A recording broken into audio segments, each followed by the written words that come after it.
Hello, good morning students. जैसा कि आप जानते हैं इसमें सब्जेक्ट वर्ब एग्रीमेंट की सीरीज़ चल रही है और उसी सीरीज़ को आज हम ख़त्म करने जा रहे हैं। तो उसके जो कुछ इंपॉर्टेंट क्वेश्चंस हैं जो पिछले एग्जाम्स में आए हैं उससे रिलेटेड क्वेश्चंस आज अपन करने जा रहे हैं। चलिए तो समय को वेस्ट ना करते हुए स्टार्ट करते हैं। सब्जेक्ट वर्ब एग्रीमेंट, ये लास्ट वीडियो है भाई इसका, है ना। जिसके भी जो भी डाउट्स है, जो भी कन्फ्यूज़न है, आप लोग मुझसे अभी क्लियर कर लीजिएगा सभी जिसके जो भी डाउट्स हैं, ठीक है। उसके बाद फिर प्रैक्टिस सेशन रखूँगा मैं। प्रैक्टिस सेशंस के लिए जो आप लोगों ने बोला था वो मैं कोशिश कर रहा हूँ कि वो सारी चीज़ें मैं आपको प्रोवाइड करा सकूँ जो चाहता हूँ। एक्चुअली में क्या है, मेरे पास डिजिटल बोर्ड नहीं है, जैसा मैं आपको पहले बता चुका हूँ, और डिजिटल बोर्ड ना होने की वजह से प्रैक्टिस नहीं करा पा रहा हूँ मैं स्टूडेंट्स को। तो उसके लिए भी मैं कुछ कर रहा हूँ, जल्द ही मैं उस पर भी वर्क कर लूँगा। चलिए तो उस चैप्टर को ख़त्म करते हैं आज। कॉन्सेप्ट नंबर हमारा शायद ये 10 है ना, कॉन्सेप्ट नंबर 10। चलिए, टाइम, वेट, डिस्टेंस, हाइट,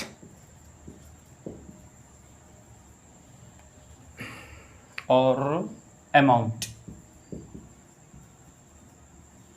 इन पांचों शब्दों को ध्यान से देख लें भाई। इसके 3-4 तरह से क्वेश्चन आते हैं इसके, तो मैं आपको तीनों चारों तरह से बताने की कोशिश करता हूँ। Time, weight, distance, height, amount. अगर इनसे पहले कोई न्यूमेरिकल वर्ड लगा हुआ है, यानी कि कोई नंबर बताने वाला शब्द है, जैसे 1 2 3 4, कोई संख्या सूचक शब्द लगा हुआ है, तो वो बच्चों याद रखना उसके साथ हमेशा सिंगुलर वर्ब आती है ना। मैं एक बार फिर से कह रहा हूँ, क्वेश्चन इसके 3 तरह से बनते हैं, ठीक है ना। इन पर 3 तरह के क्वेश्चन बनते हैं। किस तरह से बनते हैं एक एक करके अपन समझते हैं। डिस्टेंस यानी दूरी, हाइट ऊंचाई, ठीक है ना। 3 तरह से क्वेश्चन बनते हैं। कौन कौन से, तो वो समझिए। तो पहले टाइप नंबर 1 देख लीजिए। जैसे मैंने लिखा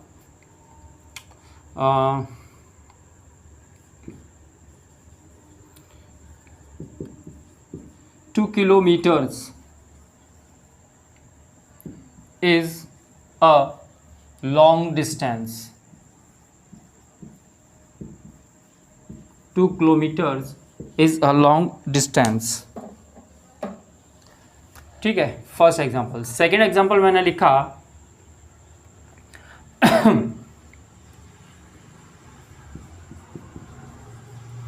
5,000 rupees. 5,000 rupees is enough for you, is enough for this bag, suitcase, whatever, कुछ भी कर लीजिए। तो समझ लीजिए बच्चों, 2-3 तरह से क्वेश्चन बनते हैं इसके। तो पहला क्वेश्चन मैंने आपके सामने लिखे हुए हैं 2। मैंने आपको बताया जब भी इन पांचों शब्दों के पहले यानी इस जगह पर कोई टाइम संख्या बताने वाला शब्द हो, जैसे ये 2 है, 5 है, 3 है, 4 6, कोई भी व्हाटएवर, कोई सा भी हो, तो इनके साथ हमेशा सिंगुलर वर्ब लगती है। या मैंने अनफॉर्चुनेटली दोनों में इस आ गया, ऐसा कीजिए एक में इस की जगह एक में वॉज कर लीजिए, है ना, तो ज़्यादा ठीक रहेगा, ठीक है। वॉज आता है, सिंगुलर की वर्ब आती है, ठीक है। दूसरी बात, ये हमेशा प्लूरल में लिखे जाते हैं। जैसे 5,000 रुपीज़, 2 किलोमीटर्स, ये एस का मैटर नहीं होता, ध्यान रखना, ठीक है। ये एस लगकर आता है इनके साथ। 2 kilometres is a long distance, ये 2 किलोमीटर ये गलत हो जाएगा हमारा, ठीक है। ये हमेशा प्लूरल में लिखे जाएंगे, 2 kilometres is a long distance. लेकिन जो वर्ब आएगी वो हमेशा सिंगुलर की आएगी, ठीक है। उसी तरह से ये है अमाउंट। अब इसमें मैंने क्या 2 एग्जांपल दे दी, ये अमाउंट का हो गया और किलोमीटर्स आपका डिस्टेंस का हो गया, ठीक है। ये 2 चीज़ हो गई। तो एक क्वेश्चन तो ये कि ये आपके हमेशा प्लूरल में रहेंगे और सिंगुलर की वर्ब आएगी, ठीक है। दूसरी बात, लेकिन बच्चों जब इनके साथ कोई नाउन वर्ड लगकर आ जाए, कोई नाउन लगकर आ जाए, जैसे मैंने लिखा 10 रुपीज़। अच्छा, जैसे इसको मैं करके दिखा देता हूँ आपको। 10 rupees has been stolen. Suppose ये 10 रुपीज़ हैज़ बीन स्टोलन, एक क्वेश्चन ये है, और एक क्वेश्चन ये इसी का हो गया। अब इसी को जैसे मैंने लिखा 10 rupees note has been stolen. अब इसको देख लीजिए, इन दोनों को ध्यान से समझ लीजिए। 10 रुपीज़ नोट, इसमें फिर ए और लगेगा हमें, ठीक है। अब ध्यान से समझ लीजिए, ये 10 रुपीज़ है, अगर इनके तुरंत बाद वर्ब आ रही है तो वो प्लूरल फॉर्म में लिखे जाएंगे, ठीक है। और अगर इनके बाद में कोई नाउन वर्ड आ जाए, जैसे ये अब नाउन लिख कर आ रहा है, अब ये चूंकि नाउन है तो ये फिर इसका क्या होगा, एडजेक्टिव होगा। ये एडजेक्टिव हो गया तो एडजेक्टिव का प्लूरल बनता नहीं है। ये बात हम जानते हैं कि इंग्लिश में जो प्लूरल बनते हैं वो सिंगुलर से प्लूरल बनते हैं, एडजेक्टिव के, एडवर्ब के, इनके प्लूरल नहीं बनते, तो इसका हमें प्लूरल लिखने की ज़रूरत नहीं है, ठीक है। ये अब फिर यहाँ पर ए क्यों आया, क्योंकि यहाँ पर हम बात कर रहे हैं 10 रुपी नोट, एक 10 रुपये के नोट की, ठीक है। एक 10 रुपये का नोट, जैसे एक 10 रुपये का नोट चोरी हो गया है, और इस वाले सेंटेंस में क्या कहा जा रहा है, 10 रुपीज़ हैज़ बीन स्टोलन, 10 रुपये चोरी हो गए हैं। वो 10 रुपये का नोट नहीं है, लेकिन 10 रुपये के नोट, वो कैसे भी हो सकते हैं, 5 के हो सकते हैं, या फिर एक्सचेंज में हो सकते हैं, चेंज में हो सकते हैं, कैसे भी हो सकते हैं। लेकिन यहाँ पर हम एक 10 रुपये के नोट की बात कर रहे हैं, क्योंकि वो सिंगुलर है इसलिए हम सिंगुलर की वर्ब लगा रहे हैं। और ये रुपीज़ में से एस क्यों हटा रहे हैं, क्योंकि अब ये एडजेक्टिव बन रहा है और साथ में नाउन लग कर आ रहा है, ठीक है। आगे बात समझ आए। अब इसी में एक क्वेश्चन और देख लीजिए, वो भी बन रहा है तो वो भी देख लीजिए। जैसे मैंने लिखा है या ए की जगह 2 होता, 2 10 रुपी नोट। अब रुक जाइए, अब यहाँ पर क्या हो गया, क्या अंतर आ गया इस वाले में, इसमें आ रहा है किसी को समझ में क्या हो गया। ये देखिए, ये है 10 रुपी नोट, एक 10 रुपये का नोट, और ये हो गए 2 10 रुपये के नोट। अब चूंकि नोट कितने हो गए, 2 हो गए, काय की संख्या बढ़ गई नोट की, यानी कि प्लूरल हो गया, तो फिर ये नोट्स हो जाएगा, ठीक है ना। और ये चूंकि नोट्स क्या है, नाउन है, नाउन मतलब यही तो सब्जेक्ट है। 10 रुपये के 2 नोट हो गए, यानी कि प्लूरल हो गए, तो प्लूरल हो गए तो फिर प्लूरल की वर्ब आ जाएगी। अब आ जाएगा यहाँ पे हैव बीन स्टोलन। आ गया समझ में? वही देखिए, मैं एक बार फिर से बता देता हूँ, समझ लीजिए। जब भी आपके टाइम, वेट, डिस्टेंस, हाइट या अमाउंट को बताने वाले शब्दों के पहले यानी इस जगह पर कोई भी एक संख्या सूचक शब्द लिखा हुआ है, 1 2 3 4 5 6 कोई भी लिखा हुआ है, तो उसके साथ जनरल सेंस में हम एक सिंगुलर की वर्ब लगाते हैं। For example, 2 kilometres is, 5000 rupees was, 10 rupees has, ठीक है। ये चीज़ हो गई, इसमें प्लूरल लग कर आएंगे, ये ध्यान रखना। लेकिन अगर इन शब्दों के साथ में कोई नाउन वर्ड आ जाए, जैसे यही वाले में इसको 10 रुपीज़, पहले मैंने क्या लिखा था, ये वाला देखिए 10 रुपीज़ है, ये है ना, तो यहाँ पर कोई नाउन नहीं था, इसमें नाउन आ गया, ये नोट नाउन आ गया, तो ये नाउन आ गया तो फिर ये एडजेक्टिव बन गया। एडजेक्टिव का प्लूरल बनता नहीं है, तो ये फिर इसमें से हम एस हटा देंगे, ठीक है। नाउन आ गया, नाउन सिंगुलर है तो सिंगुलर की वर्ब आ गई। अब फिर जब नाउन आ जाएगा तो फिर हम नाउन को देखकर हेल्पिंग वर्ब लगाएंगे, याद रखना। नाउन अगर सिंगुलर होगा तो सिंगुलर की वर्ब, नाउन प्लूरल होगा तो प्लूरल की वर्ब, और अगर नाउन नहीं है, जनरल सेंस में लिखे गए हैं सीधे सीधे, तो फिर सिंगुलर की वर्ब, और वो लिखे जाएंगे प्लूरल के साथ। अब इसको देख लीजिए, यहाँ पर एक नोट की बात हो रही थी, अब यहाँ पर 2 नोट हो गए, ये नोट की जगह नोट्स हो गया, नाउन प्लूरल हो गया तो प्लूरल की वर्ब आ गई, ठीक है। इसी पर क्वेश्चन आते हैं एग्जाम में। ये दूसरा तरीका हो गया। इसका तीसरा तरीका क्वेश्चन का और है बच्चों, वो भी देख लीजिए आप। तीसरा तरीका भी बता देता हूँ। इन्हीं क्वेश्चंस के, ये मैंने बताया ना, ये क्वेश्चन 2 3 4 तरह से आता है। अब जो कि मैं, एक होता है इसका पैसिव वॉइस का, वो नहीं बताऊंगा क्योंकि पैसिव वॉइस अभी मैंने इसमें नहीं बताए हैं आप लोगों को, ठीक है ना। वो पैसिव वॉइस का अपन जब पूरा डिटेल्स में पढ़ेंगे तब उस वाली क्लास में बताऊंगा। इसको समझ लीजिए अब। अब ये वाला क्वेश्चन देखिए, जैसे मैंने लिखा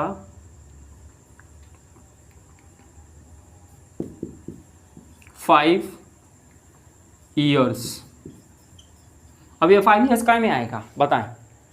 ईयर्स मतलब टाइम में आ गया, ठीक है, वही वर्ड है, यही तो मैंने लिखा है कि इन शब्दों, अच्छा इसलिए, अरे नहीं बेटा ये वर्ड नहीं लिखे जाएंगे यहाँ पर, जैसे अभी ईयर्स आ गया, डेज आ गया, मंथ्स आ गया, समय बताने वाले शब्द, यहाँ पर वजन बताने वाले शब्द, जैसे 1 किलो, 2 किलो, 2 डजन, इस तरह से, और डिस्टेंस दूरी जो अभी आया था किलोमीटर्स वाला, ठीक है।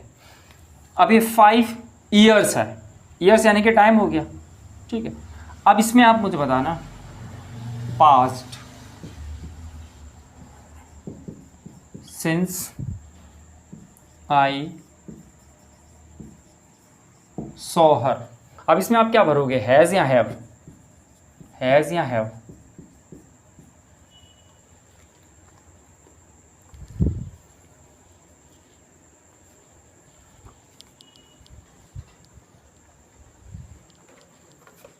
हाँ हाँ आराम से बताओ, मैं पानी पी रहा हूँ जब तक।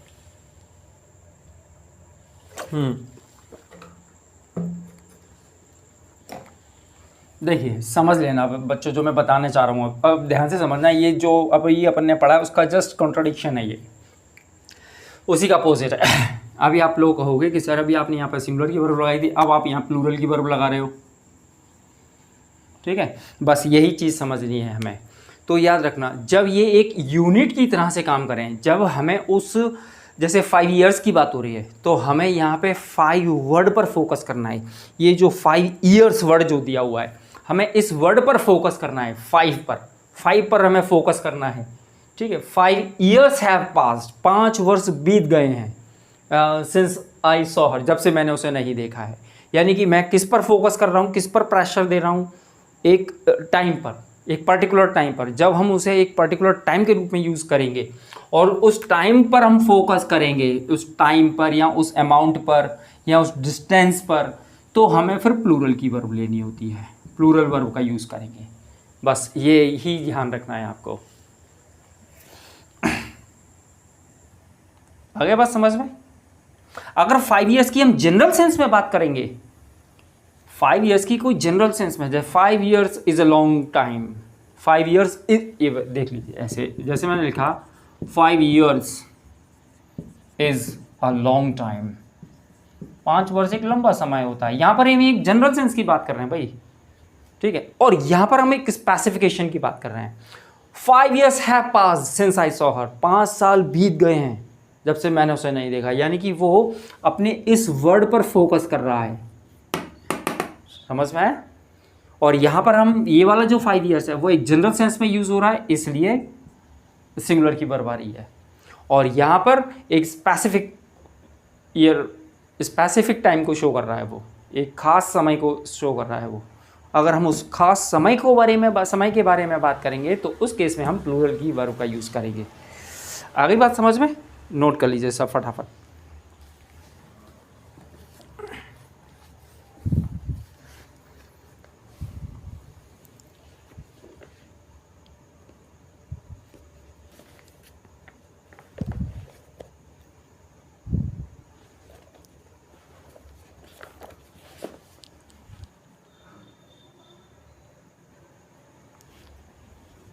चलिए कर लिया।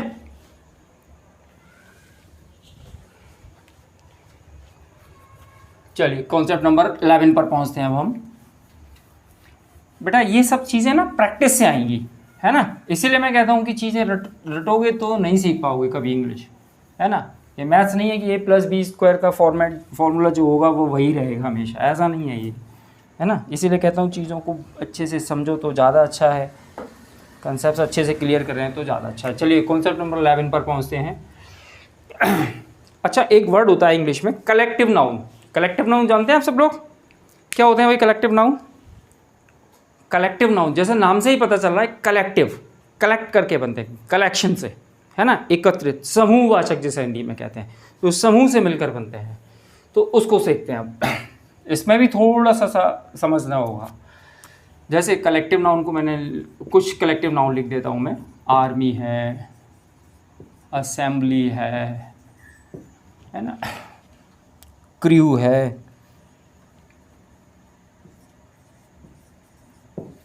टीम है, पब्लिक है, और आपका फेडरेशन है,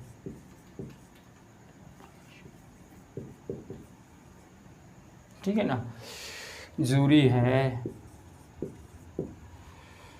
ऑडियंस है। चलिए बस इतनी काफ़ी लिख रहे हैं, है ना।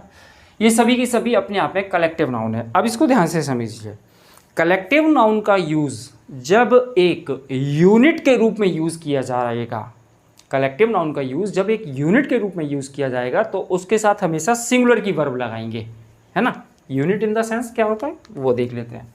जैसे मैंने बोला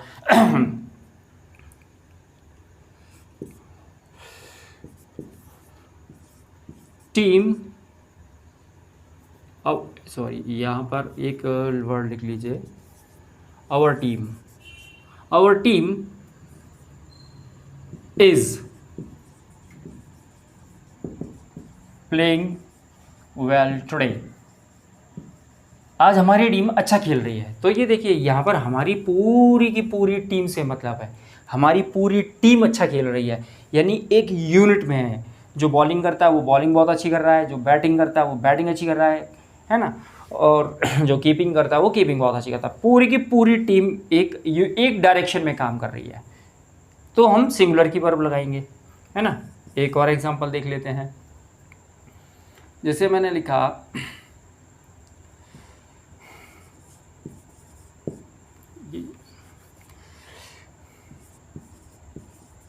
क्रू was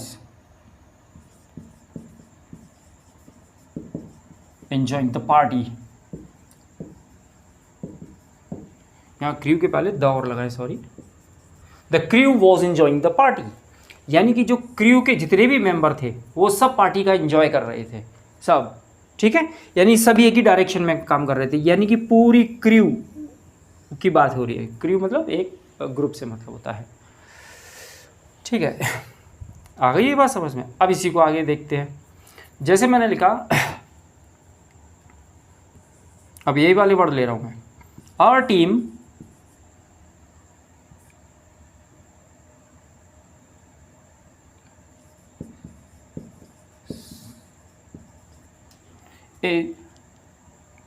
is trying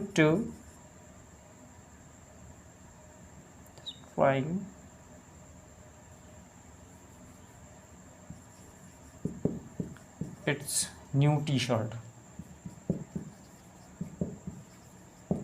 ये समझ लीजिए आप। अच्छा एक चीज़ और बता दूं मैं आपको, फिर से समझ लीजिए इसको। इसमें एक चीज़ और आती है, उस पर भी क्वेश्चन बनता है। इसके भी क्वेश्चन 1 2 3 तरह से क्वेश्चन आते हैं इसके, तो वो समझ लीजिए। अगर ये पूरी यूनिट के रूप में काम करेंगे ये सभी की सभी कलेक्टिव नाउन, तो उनके साथ हमेशा सिंगुलर की वर्ब आएगी, और उनके साथ जो नाउन आएंगे, सॉरी जो प्रोनाउन आएंगे वो भी या तो देम होगा या फिर पॉजिटिव एडजेक्टिव देयर होगा। ये याद रखिए, देम या देयर होगा, ठीक है। नहीं सॉरी मैंने गलत बोल दिया,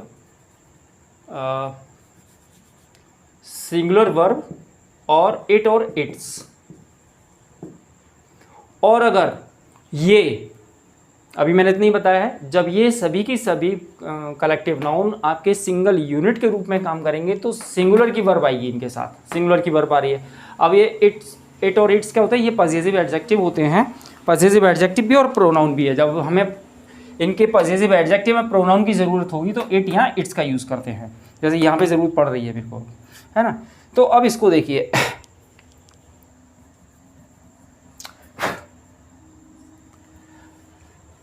आवर टीम, जैसे ये वाला से एग्जांपल को देखिए, our team dash trying new T-shirt. अब इसमें आपको भरना है, इसमें आपको भरना है इज और आर, और इधर भरना है आपको इट्स एंड देयर। अब आप आंसर भरिए, तो ध्यान से समझिए। चलिए वो वही चीज़ है, मैंने ये आवर टीम वाला वर्ड इसलिए लिया है क्योंकि ऊपर जो मैंने लिखा है सिंगुलर वर्ब के साथ, अब यहाँ पर ये आएगा प्लूरल, आर ट्राइंग। अब टीम आर ट्राइंग, अब चूंकि वर्ब कैसी हो गई, प्लूरल वर्ब हो गई, तो फिर प्रोनाउन भी कैसा आएगा, प्लूरल का आएगा। देयर न्यू टी शर्ट, अब इसमें क्या हो रहा है कि हमारी जो टीम है अपनी नई टी शर्ट ट्राई कर रही है, मतलब कोई भी स्पॉन्सर है, नई टी शर्ट हमारे लिए आई है टीम में, वो हमारी इंडियन टीम है, उसका नया लोगो के साथ आया, वो टी शर्ट ट्राई की जा रही है अब, ठीक है। तो याद रखिए कि टी शर्ट, एक ही टी शर्ट पूरी टीम पहनेगी क्या, नहीं पहनेगी ना। अब उसके कैंडिडेट से मतलब होने लगा हमारा, ठीक है। जब हमारा मतलब, फिर से समझ लीजिए एक बार, इस चीज़ को बार बार समझना पड़ता है, बड़ी मुश्किल में समझ में आती है स्टूडेंट्स के, है ना। फिर से समझ लीजिए एक बार, अब तीनों कॉन्सेप्ट एक साथ। अगर कलेक्टिव नाउन एक सिंगल बॉडी के रूप में काम कर रहे हैं, एक यूनिट के रूप में काम कर रहे हैं, तो उनके साथ सिंगुलर वर्ब आएगी और पॉसेसिव प्रोनाउन आपके इट या इट्स लगेंगे, ठीक है। जैसे इसमें सिंगुलर वर्ब आ रही है लेकिन पॉसेसिव प्रोनाउन की जरूरत नहीं पड़ी, तो इट और इट्स इसमें आई नहीं है, ठीक है। सेकंड, अगर कलेक्टिव प्रोनाउन का मतलब उससे, कलेक्टिव नाउन का मतलब कलेक्टिव नाउन से ना होकर उसके सदस्यों से होने लगे, उसके सदस्यों से होने लगे, तो फिर प्लूरल वर्ब आती है और देयर और देम, और प्लूरल प्रोनाउन का यूज होने लगता है, ठीक है, याद रखना। तो ये प्लूरल की वर्ब आ रही है और प्लूरल का ही प्रोनाउन आ रहा है, हालांकि ये पॉसेसिव एडजेक्टिव है, ठीक है। प्लूरल हो जाते हैं फिर ये। अब यहाँ पर कैसे पता चलेगा ये कि सर ये प्लूरल हो गए, क्योंकि अब यहाँ पर हमारा मतलब हमारी टीम से नहीं है, हमारे टीम के सदस्यों से मतलब, क्योंकि हमारी टीम के सदस्य पहन रहे हैं भाई उस टी शर्ट को, और यहाँ पर हमारी पूरी टीम क्रिकेट खेल रही है, और यहाँ पे हमारी जो टीम है वो अपनी अपनी टी शर्ट पहन रहे हैं, अपनी अपनी टी शर्ट से मतलब है। एक क्वेश्चन और बताता हूँ मैं आपको, जैसे मैं लिखता हूँ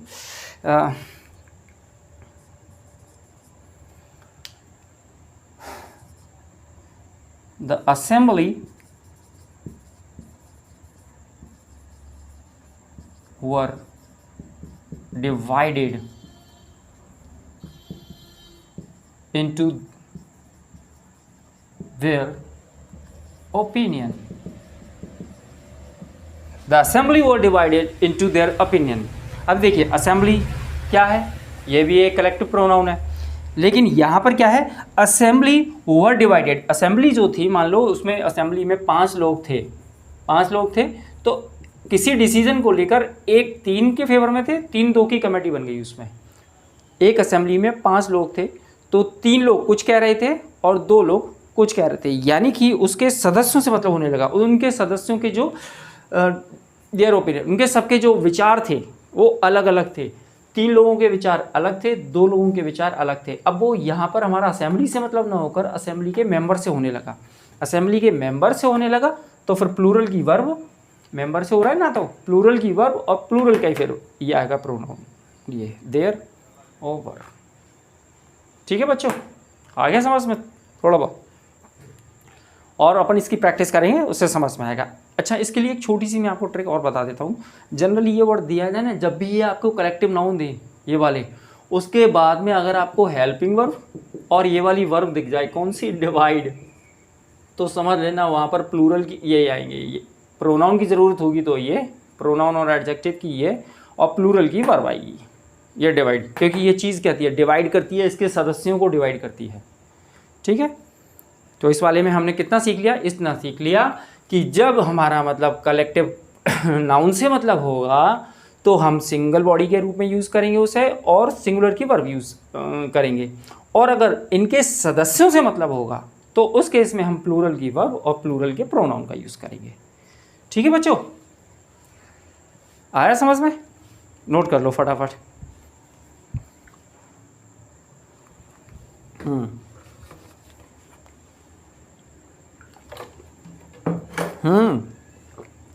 वो आप देख लीजिए।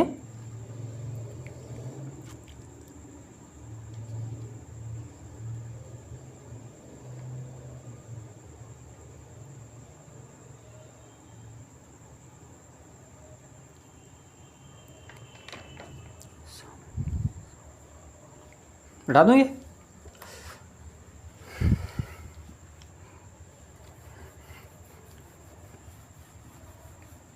चलिए कॉन्सेप्ट नंबर 12 पर आते हैं अब हम।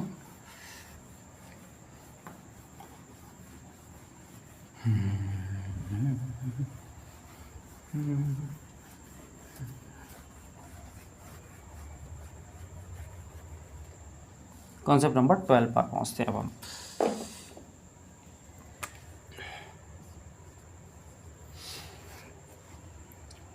समझ लीजिए, जैसे मैं कुछ वर्ड लिख रहा हूं, some, some of, all, all of,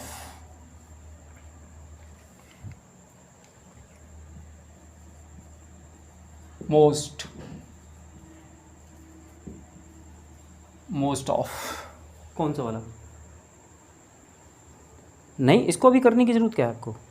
नहीं नहीं, इसको आप छोड़ दीजिए अभी, वो बेटा बाद में देख लेंगे ना। हाँ, वो बाद में देख लेंगे। Some, some of, all, all of, most, most of,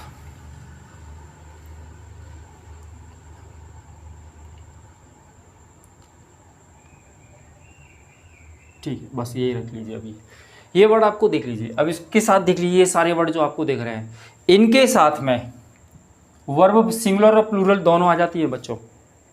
ठीक है, ये जो वर्ड देख रहे हैं आपको, सम, सम ऑफ, ऑल ऑफ और मोस्ट, मोस्ट ऑफ, इनके साथ में सिंगुलर और प्लूरल दोनों ही वर्ब का यूज़ किया जा सकता है। अब वो किस केस में कौन सी यूज़ होगी, ये अब आपको देखना होगा। हाँ सॉरी, वो रह गया, a lot of, a lot of और लॉट्स ऑफ, इनके साथ में अगर क्या होगा समझ लीजिए, इन सभी के साथ में अगर प्लूरल नाउन आ रहा है तो प्लूरल की वर्ब लगाएं, प्लूरल नाउन आ रहा है तो प्लूरल की वर्ब लगाएं। और यदि अनकाउंटेबल नाउन आ रहा है इनके साथ में, तो मैं आपको पहले ही बता चुका हूं, अनकाउंटेबल नाउन के साथ इंग्लिश में हमेशा सिंगुलर की वर्ब लगती है। ठीक है, अब इसको देखते हैं किस तरह से। जैसे मैंने लिखा, some of the students, some of the students, अब ये नाउन कैसा है? प्लूरल नाउन है। ठीक है, स्टूडेंट्स आर वर्किंग हार्ड, तो ये प्लूरल की वर्ब हो गई, है ना। मैंने बताया कि अगर इन वर्ड के बाद में, इनके बाद में, ये मैंने प्लस इसीलिए लगाया हुआ है, ठीक है, कि इनके बाद में अगर प्लूरल नाउन आएगा तो प्लूरल की वर्ब लगाएं, और अनकाउंटेबल नाउन आएगा तो सिंगुलर की वर्ब लगाएं। एग्जाम्पल ये ले लिया था मैंने, ये एग्जाम्पल नंबर 12 था। अब इसी को देखें, सम ऑफ द मिल्क,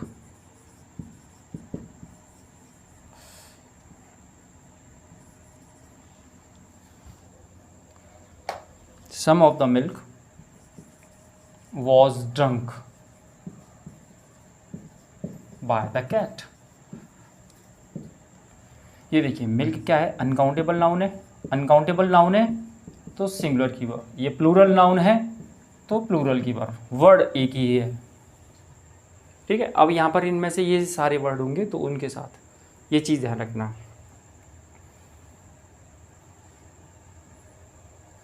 कभी कभी क्या होता है, ये नहीं नहीं, ये ज़रूरी नहीं कि ऑफ वर्ड होगा, है ना। इनमें से जैसे सम है, ऑल है, मोस्ट, हाँ ये देखिए, वो भी देख लीजिए, ये ज़रूरी नहीं है कि ऑफ होगा, ये ऐसे भी हो जाए। एक्चुअल में ये डिटर्मिनेंट भी हैं तो ये इस तरह से भी हो जाएंगे।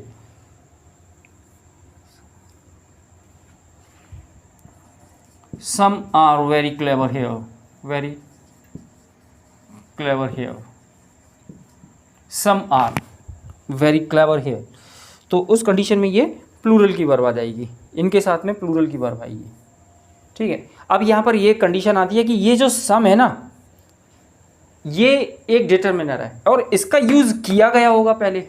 ये सम जो बता रहा है कि किसी न किसी की जगह इस सम का मतलब उस नाउन के लिए यूज़ हुआ होगा, ये उस प्लूरल नाउन के लिए यूज़ हुआ होगा जिसके लिए बात की जा रही है। जैसे मैंने ये वर्ड डायरेक्ट लिख दिया, आर वेरी, कुछ लोग यहाँ बहुत चालाक है, मैं ये कहना चाह रहा हूँ, तो इसके पहले ये लिखा होगा there are 36 students in this class and some are very clever here. समझ में आ गए? तो ये सम वर्ड उन स्टूडेंट्स के लिए, उस नाउन के लिए यूज़ हुआ है, तो वो चीज़ देखना पड़ेगी। तो वो चीज़ एक्चुअली में ये चीज़ फिर क्लियर हो जाती है, समझ में आता है। ये चीज़ थोड़ा सा प्रॉब्लम करती है स्टूडेंट्स को। सम ऑफ सेम वर्ड है, बस नाउन को देखना है आपको। नाउन प्लूरल है तो प्लूरल का की वर्ब लगानी है, नाउन अनकाउंटेबल है तो सिंगुलर की वर्ब लगानी है।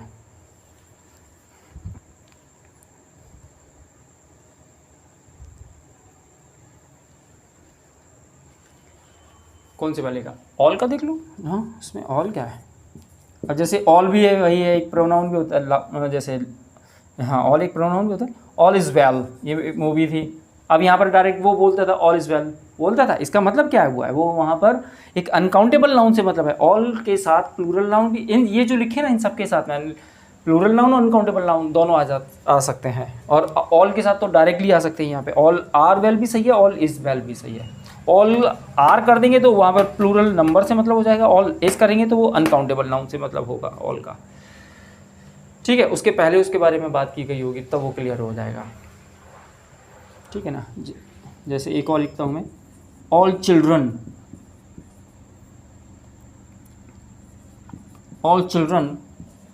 आर गोइंग टू स्कूल, ये देखिए आर प्लूरल की वर्ब, ठीक है, ऑल के साथ, all children are going to school.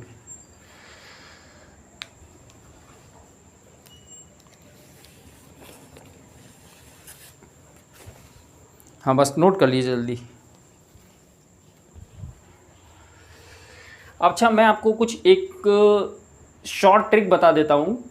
Trick नहीं है वो, एक्चुअली में आप याद कर लेना अलग से उसको। एक फॉर्मेट अपन कॉन्सेप्ट नंबर 13 कह देते हैं, जिससे ये रहेगा कि आप याद कर सकेंगे उस चीज़ को। और एग्ज़ाम में क्या होता है, एकदम माइंड से कभी कभी निकल जाता है कि सिंगुलर वर्ब आती है इसके साथ या प्लूरल वर्ब आती है, तो वो एक तरह से क्विक रिवीजन करा देता है। तो वो चीज़ मैं आपको लिख कर बता देता हूँ अभी।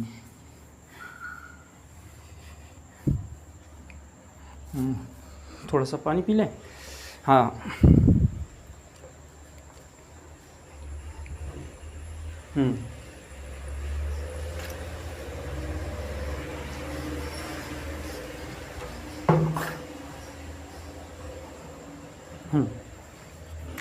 जो 13 नंबर दे दें, देखिए जैसे मैंने लिखा अभी, some, sorry, each, every, either, neither,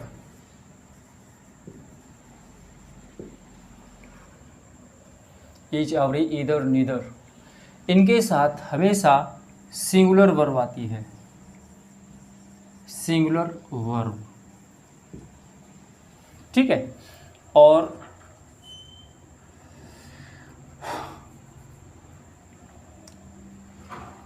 several,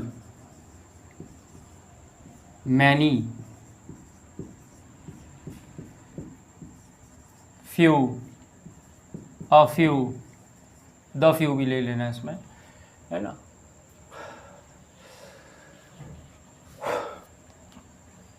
several, many, few, a few, इसके साथ में आएगी प्लूरल वर्ब, ठीक है।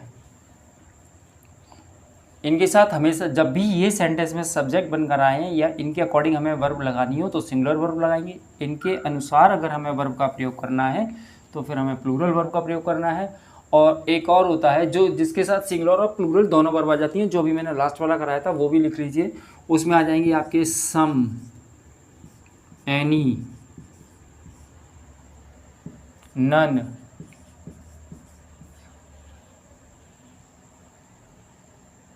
ऑल, मोस्ट, ठीक है। इनके साथ सिंगुलर एंड प्लूरल दोनों, ठीक है। आप चाहो तो इसका, ये तो बहुत अच्छी बात है कि सिंगुलर और प्लूरल ये दोनों आती हैं, इसके लिए एक वर्ड बन रहा है, देखिए SANAM, एक वर्ड होता है सनम, इसको आप याद कर लो, है ना, सनम। इस वर्ड के साथ आपकी सिंगुलर और प्लूरल दोनों वर्बों का यूज़ किया जाता है। तो आप ऐसे याद करते हैं, S for some, A for any, N for none, A for all, M for most. इनके साथ सिंगुलर और प्लूरल दोनों ही वर्ब का प्रयोग किया जाता है। आया समझ में सबको? मैंने पूरी कोशिश की है कि इस सब्जेक्ट वर्ब एग्रीमेंट के चैप्टर को समझाने की, लेकिन सब्जेक्ट वर्ब एग्रीमेंट का चैप्टर कुछ इस तरह का होता है कि वो कोई पर्टिकुलर चैप्टर नहीं होता है। वो क्या है कि थोड़ा सा कंजंक्शन का होता है, थोड़ा सा वर्ब का होता है, थोड़ा सा नाउन, थोड़ा सा प्रोनाउन, वो एक तरह से मिक्स वेज का काम करता है। तो मैंने इस चैप्टर में जो मेन चीज़ें होती हैं वो मैंने आपको बताने की कोशिश की है। आई होप कि आप लोगों को समझ में आ गया होगा। बाकी की जो चीज़ें हैं तो वो जिस चैप्टर में आती हैं, जैसे इसमें ईदर और, neither, nor, not only but also वाले भी आते हैं इसमें, है ना। कोई बुक किसी तरह से कराती है, कोई किसी चैप्टर में रखते हैं इस वाले पोर्शन, कोई कंजंक्शन में रखता है, कोई सब्जेक्ट वर्ब एग्रीमेंट में रख देता है। तो वो अपनी अपनी जगह पर अपन इसको कर लेंगे, लेकिन जो मेन चीज़ें होती हैं इस बार मैंने इसको पूरा करने की कोशिश की है कि आई होप कि आप लोगों को समझ में आ गया होगा। चलिए इस क्लास को अब यही विराम देते हैं। आज के लिए इतना ही। जय हिंद।